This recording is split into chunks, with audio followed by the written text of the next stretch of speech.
Graças a Deus. Louvado seja o nome do Senhor Jesus. No dia de hoje, não só através da sua boca, ou das nossas bocas, dos nossos lábios, mas sobretudo através das nossas próprias vidas. No exemplo de vida, no comportamento, no caráter, na verdade, na justiça, ele seja honrado, glorificado, exaltado para todo sempre.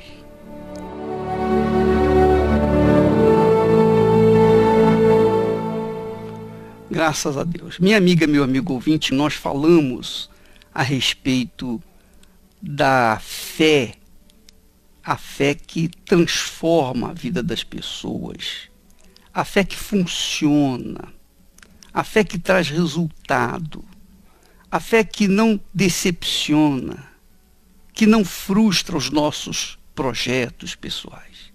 É a fé inteligente, a fé que está associada com o Espírito do Altíssimo, o Espírito de Deus. Porque, veja só, quando Deus prometeu o Espírito Santo ao seu enviado, o seu Filho Jesus, você lê em Isaías capítulo 11 e versículo 2, diz assim: repousará sobre ele, quer dizer, sobre Jesus, o Espírito do Senhor. O Espírito do Senhor, o Espírito de sabedoria e de entendimento. O Espírito de conselho e de fortaleza. O Espírito de conhecimento e de temor do Senhor. Quer dizer, o Espírito da fé nada tem a ver com eu estou sentindo isso, eu estou sentindo aquilo. Porque quando nós pesamos a nossa fé em relação com os nossos sentimentos, na balança dos sentimentos, na balança do coração, se é que podemos dizer assim, então nós estamos perdidos. Irremediavelmente perdidos. Por quê? Como nós falamos ontem, você pode fazer uma experiência. Faça uma experiência de usar a sua fé com inteligência, quer dizer, usar a sua fé aliada, associada à inteligência da palavra de Deus, à sabedoria da palavra de Deus.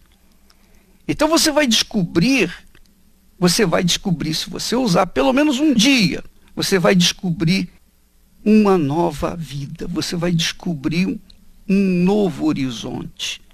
Porque, por exemplo, apenas a título de exemplo, preste atenção, por exemplo, se você tem vontade, você ama uma pessoa, uma determinada pessoa, mas essa determinada pessoa que você ama, que você sente amor por ela, essa pessoa não tem nada a ver com a sua fé cristã, eu pergunto, qual é a sua atitude?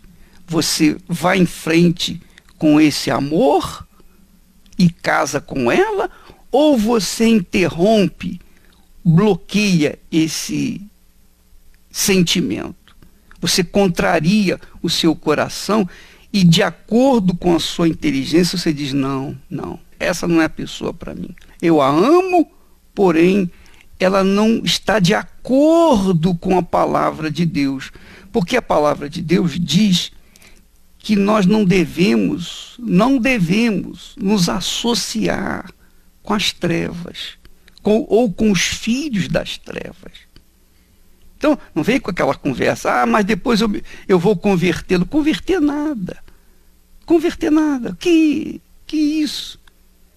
Se você casar com uma pessoa que não tem nada a ver com a luz que você crê, então o que você espera desse casamento?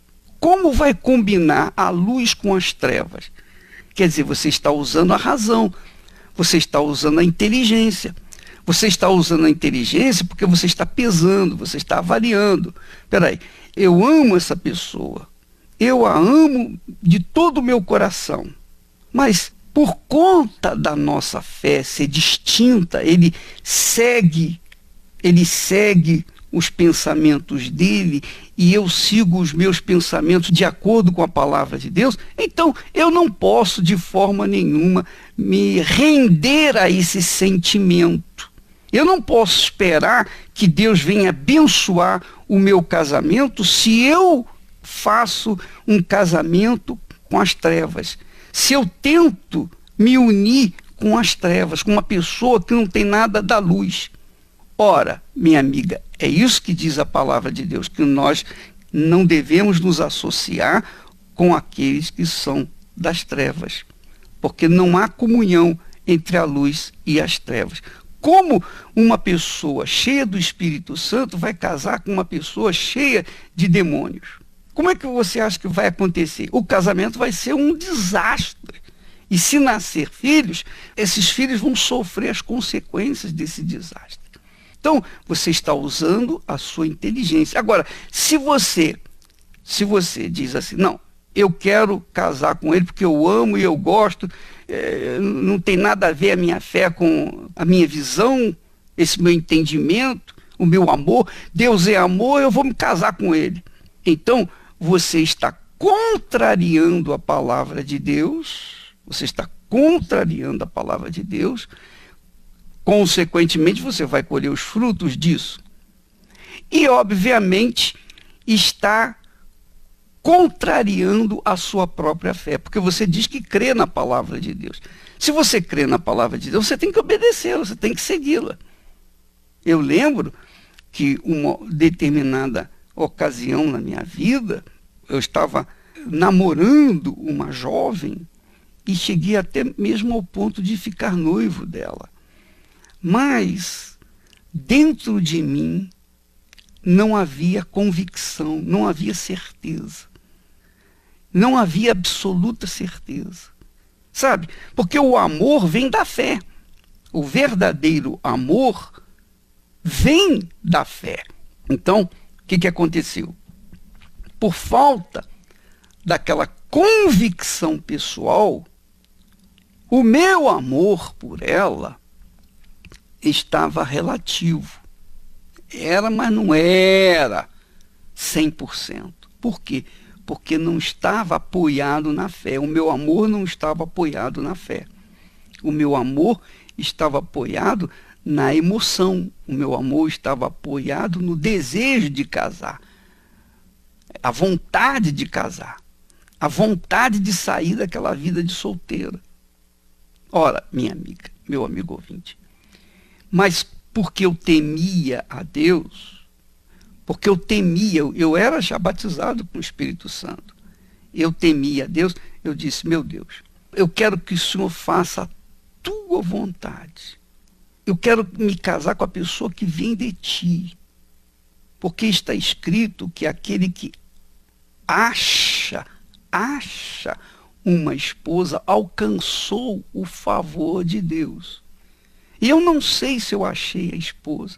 Eu não sei, eu não estou seguro que essa jovem, apesar de ser da mesma fé, batizada com o Espírito Santo, da mesma igreja, mas não reunia as condições necessárias para fazer par comigo, para fazer sociedade comigo, para casar comigo.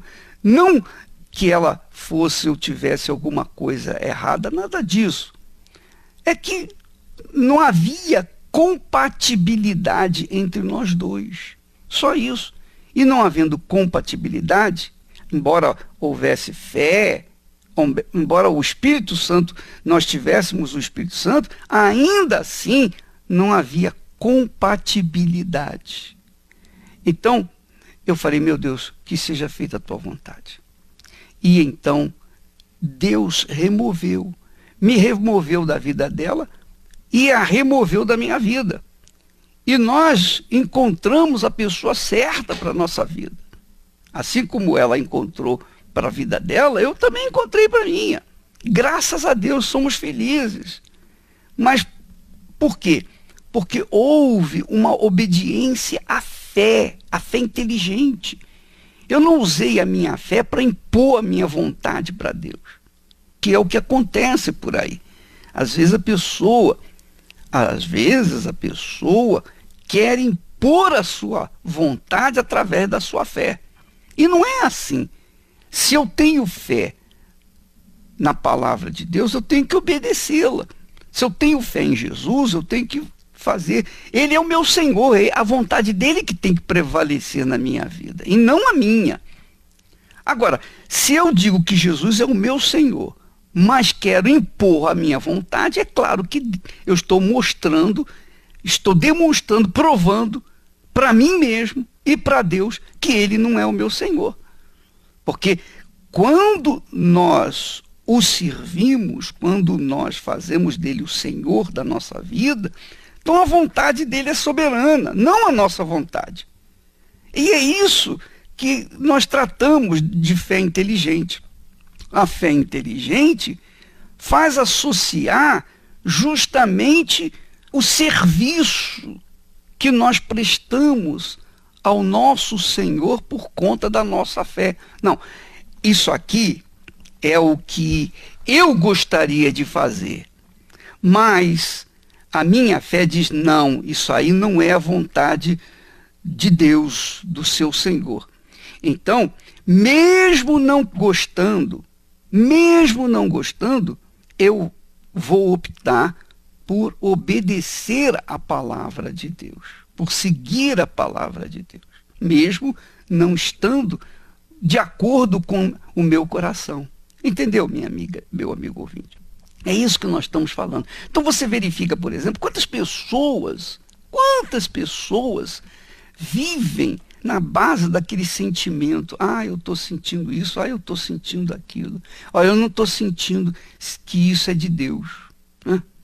Não se tem que sentir ou não sentir. O que tem que ver é o seguinte, está escrito, está ensinado na palavra de Deus que é isso que eu tenho que seguir, então eu tenho que obedecer, independentemente se eu gosto ou se eu não gosto. Independentemente se eu estou sentindo alegria ou tristeza. Não tem nada a ver uma coisa com a outra. Nada, absolutamente nada. Então, é por isso que muitas pessoas na igreja se sentem confortáveis, se sentem alegres, felizes. E quando saem da igreja, estão vivendo novamente na frieza espiritual. Ora, minha amiga, meu amigo ouvinte, eu tenho aqui o comentário da Carla. Ela diz assim, é verdade, bispo, eu mesma nadei e quase morri afogada, mesmo com Deus. Porque se nós deixamos nos governar pelos sentimentos, ainda que verdadeiros, porque eu me sentia injustiçada e humilhada, e fui mesmo. Me sentia traída, e fui mesmo traída. Mas dar lugar ou obedecer, agir de acordo com o próprio Deus, eu tinha que fazer opção. Por exemplo, a Carla diz aqui, bem, eu fui traída, eu fui humilhada mesmo. Eu fui injustiçada mesmo. E ela dá a entender que, mesmo sendo humilhada, injustiçada, mesmo sendo traída, ainda assim, contrariando a vontade dela, contrariando o coração dela, ela perdoou. Perdoou por quê? Porque ela estava sentindo vontade de perdoar? Não, de jeito nenhum. A gente não sente vontade de perdoar, a gente quer vingança. Essa é a realidade do coração. O coração quer vingança. Foi traído, foi injustiçado, foi humilhado. Poxa, pera lá, agora eu tenho que perdoar? Eu fui abusada, diz a moça. A moça diz, eu fui abusada quando era criança, quando era inocente. quebrou os meus sonhos de menina, de crianças, um adulto, meu pai, o meu padrasto, fulano, beltrano. Poxa, eu tenho que perdoar. É verdade, você tem que perdoar. Poxa, mas eu não sinto vontade de perdoar. Eu sei que você não sente vontade de perdoar. Mas, Jesus diz lá, perdoai.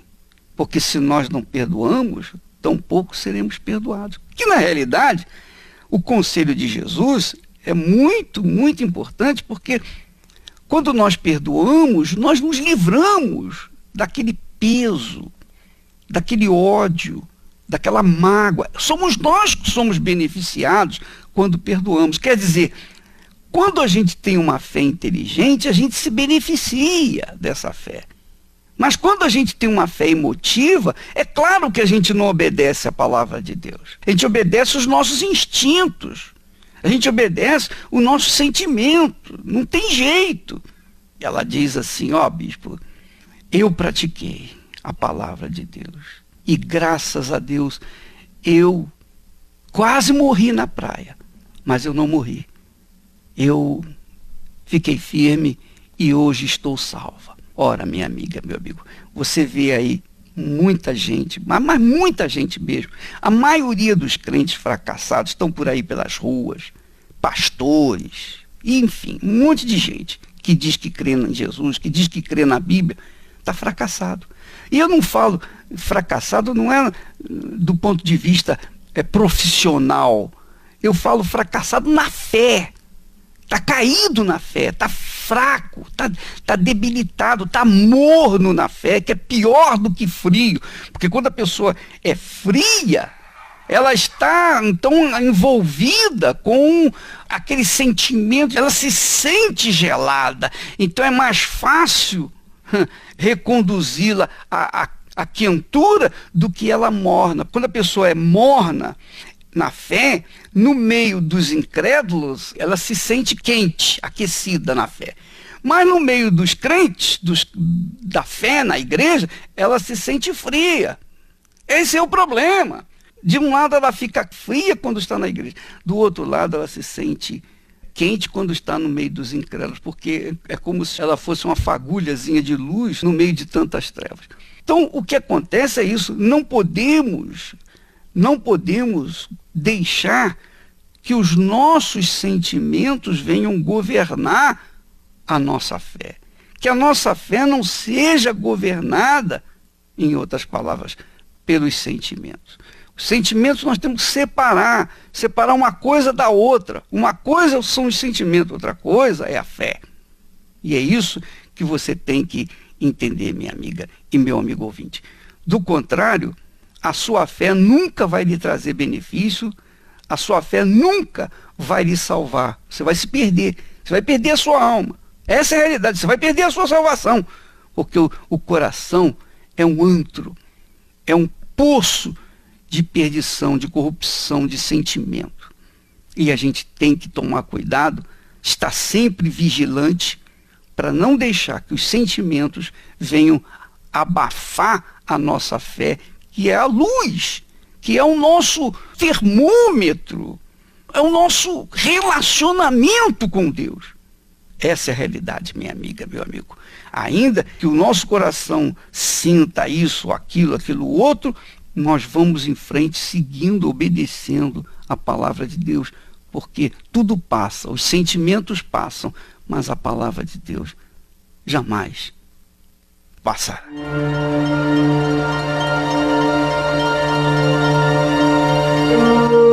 Todas as pessoas que não se submetem à palavra de Deus trazem destruição para suas vidas. Mesmo que possuam fé, dons, se não há obediência para com a palavra de Deus, será com certeza rejeitado por Deus. Deus é o coração e reconhece aqueles que o temem e guardam a sua palavra. E esses são os que desejam a vida eterna, os que se humilham, se arrependem de seus maus caminhos e buscam o trono da graça e misericórdia de Deus. Igreja Universal do Reino de Deus, alimentando vidas com a palavra de Deus. Graças a Deus. Então agora você vai ouvir testemunhos de pessoas que deram ouvidos aos sentimentos, mas se arrebentaram e reconstruíram suas vidas através da fé, na fé viva, inteligente, da prática, da obediência à palavra de Deus. Vamos ouvir. Meu nome é Monique, tenho 20 anos e todos os meus planos foram frustrados quando, aos 11 anos, eu fui abusada sexualmente por um tio, um parente querido e que eu confiava. Então, dentro do meu coração ficou ressentimento, mágoa, rancor, muito ódio dele. E isso trilhou na minha vida uma vida de prostituição. Eu me envolvia também com mulheres, me envolvia com vários homens. Tipo, eu não procurava saber onde morava, nem o nome. Muitos deles eu nem sei de onde saía e eu tinha relações sexuais assim. Eu, com 16 anos, me deparei em um abismo. Eu não sabia, nem fazia ideia de quantos homens eu já tinha tido relações, tinha conhecido. E isso, eu me aprofundei nas drogas, na cocaína, na maconha, no lança-perfume e tive princípio de overdose. Foi quando eu fui abusada por um namorado que eu confiava. Eu dediquei a minha vida a ele e ele abusou de mim, colocou os amigos dele para abusar de mim e ali foi mais uma decepção na minha vida amorosa. E até mesmo relações com animais eu fiz em busca de preencher o vazio que existia dentro de mim. E isso só encarretou mais a conhecer outros homens em busca da felicidade na minha vida sentimental. E não encontrava. Foi quando eu conheci outro rapaz que fiquei com ele, apaixonada, fantasiei na minha mente várias coisas com ele. Foi quando eu contei para ele que tinha engravidado, descobri a minha gravidez. E aí a reação dele foi inesperada. Me jurou de morte, exigiu que eu tirasse a criança, me contou que era casado e que tinha filhos e que não queria que eu tivesse aquela criança, que se eu não tirasse, ele tirava a minha vida. Aí foi quando eu corri para poder tirar a criança e nessa situação eu também quase vim a óbito, porque eu tive várias complicações, perdi muito sangue e fiquei meses deitada, me sentindo mal por causa daquela situação. Mas isso não acabou. Eu continuava buscando a minha vida sentimental porque eu tinha planos para a minha vida, tinha projetos. Encontrei outra pessoa.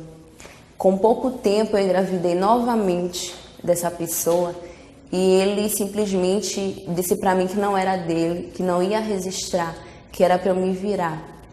E aí eu tive essa criança, criei ela sozinha, com meu esposo.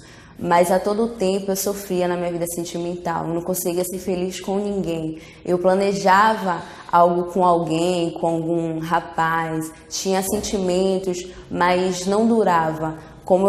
Isso gerou mal fama no meu bairro, eu destruía casamentos, me apaixonava por homens casados. E isso, a minha vida só se afundava em busca da felicidade na minha vida sentimental. Então foi aí que eu encontrei a Universal e lá eu comecei a dedicar os meus dias na reunião. Foi quando na FJU, o grupo que eu faço parte, eu descobri que a vida sentimental ela é tão importante quanto a nossa vida espiritual. E nisso eu já estava em busca do Espírito Santo e não conseguia. Mas eu compreendi com a direção na terapia do amor que eu tinha que cuidar do meu coração, apagar os traumas do passado, a mágoa, o ressentimento. Isso no início foi doloroso saber, mas eu me empenhei o máximo no recebimento com o Espírito Santo e na terapia do amor. E na terapia do amor, nos propósitos da terapia do amor, eu consegui receber o Espírito Santo com um propósito firme de limpar o meu coração todos os dias, recebendo a direção do pastor e colocando em prática. Então eu descobri que a vida sentimental ela é muito importante.